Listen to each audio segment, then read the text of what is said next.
আজকে আপনাদের সাথে শেয়ার করব আমার তৈরি করা খুব মজাদার একটা রেসিপি, সেটা হচ্ছে শাসলিক। আর চিকেনের এই শাসলিকটা আমি কিভাবে তৈরি করেছি সম্পূর্ণ ভিডিও আপনাদেরকে আমি ডিটেলসে বলার ট্রাই করব। আশা করি আপনারাও বাসায় এত মজাদার একটা চিকেন শাসলিক কিন্তু খুব সহজেই তৈরি করে খেতে পারেন। তো চলুন শুরু করা যাক, আমি কিভাবে এত মজাদার চিকেন শাসলিক রেসিপিটা তৈরি করেছি আজকে আপনাদের সাথে ফুল ডিটেলসে কিন্তু শেয়ার করছি। তো এখানে প্রথমে কিন্তু আমি মাংসগুলোকে একদম কিউব কিউব করে কেটে নিয়েছি। এর মধ্যে আমি দিয়ে দিচ্ছি সিরকা। এখানে আমি একটু ব্যালেন্স রাখার জন্য সিরকা দিয়েছি, আপনারা চাইলে কিন্তু এখানে লেবু ব্যবহার করতে পারেন। তারপর দিয়ে দিচ্ছি এখানে সয়া সস। এখানে আমি সয়া সস দিব এবং এখানে কিন্তু আমি সামান্য পরিমাণে একটু দিয়ে দিলাম মরিচ গুঁড়া, ধনিয়া গুঁড়া, আদা রসুন বাটা আর সরিষার তেল, যেন ব্যালেন্স থাকে। আর সাথে আমি একটু চিকেনের মশলাটাও ব্যবহার করেছি যেন মজা লাগে খেতে।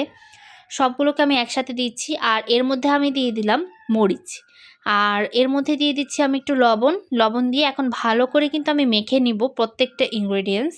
আপনারা দেখতেই পাচ্ছেন যে কি সুন্দর করে আমি এগুলোকে ম্যারিনেট করে কিন্তু আমি প্রায় 30 মিনিটের মতো রেখে দেব। এখানে আমি ম্যারিনেট করা পর্যন্ত কিন্তু অপেক্ষা করব যতক্ষণ না ম্যারিনেট হয়। আর ম্যারিনেট করা হয়ে গেলে কিন্তু আমি এক সাইডে করে রেখে দিচ্ছি যেন টেস্টটা ভালো আসে, খেতে ভালো লাগে। তো ভালোভাবে আমি এখানে এখন কাঠিগুলো দেখতেই পাচ্ছেন, আমি এখানে কাঠি ব্যবহার করছি। এই কাঠিগুলো দিয়ে কিন্তু আমি একটু একটু করে গেঁথে নিব। এখন কিন্তু একটা একটা করে আমি প্রত্যেকটা মাংসগুলোকে কিন্তু একটু একটু করে দিয়ে দিচ্ছি। এখানে আমি ভেজিটেবল ইউজ করেছি, কারো ভেজিটেবল ভালো না লাগলে স্কিপ করতে পারেন। এখানে কিন্তু আমি পেঁয়াজ দিচ্ছি। পেঁয়াজগুলোকে আমি ভালো করে নিয়ে নিচ্ছি। আর এর মধ্যে কিন্তু আমি গাজরও দিব। যেহেতু আমার কাঠিগুলো উপরের দিকে চোখা ছিল না, তাই আমি অফ স্ক্রিনে এভাবে তৈরি করে নিয়েছিলাম। অনেক শক্ত ছিল। তো আমি এখানে ক্যাপসিকামও ব্যবহার করেছি এবং এই মশলাগুলোকে কিন্তু আপনারা খুব ভালোভাবে অন্যান্য মশলা দিয়েও কিন্তু মেখে নিতে পারেন সবজিগুলোকে।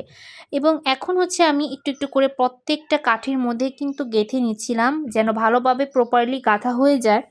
আর এগুলোকে আমি একদম ফার্স্টের দিকে লো ফ্লেমে কিন্তু আমি ভেজে নিব, তারপরে একটু একটু করে আমি মিডিয়াম ফ্লেমে কিন্তু দিয়ে কাঠিটাকে আমি গেঁথে নেব। তো এইভাবে কিন্তু আমি তৈরি করেছি, আপনারাও চাইলে তৈরি করতে পারেন, বাট ট্রাই করলে কিন্তু বারবার খেতে মনে চাবে। Thanks for watching my video.